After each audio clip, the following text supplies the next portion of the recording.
Batmışıq qan gölündə, qalmışıq qən əlində, yağ düşmən əlində, səsinizi eşit, gəl, ey ağatlı igid, gəl.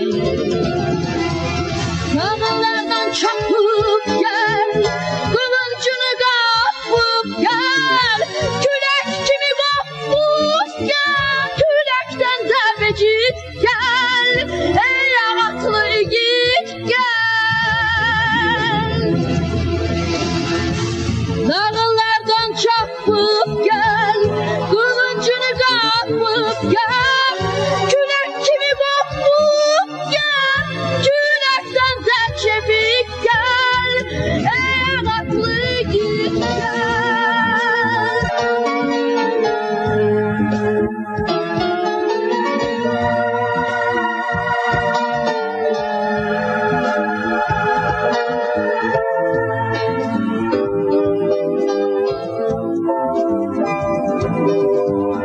Bu torpaqda gül açmır, körpələr də dil açmır, Tanrı bizə yol açmır, sənə qalıb ümid gəl, ey ağatlı igid gəl.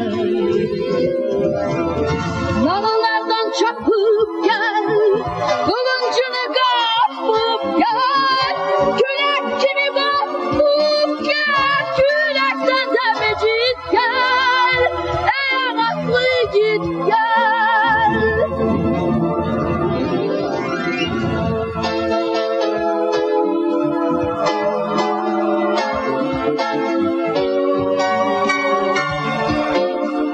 Küləkdən də becid gəl, ey ağatlı igid gəl.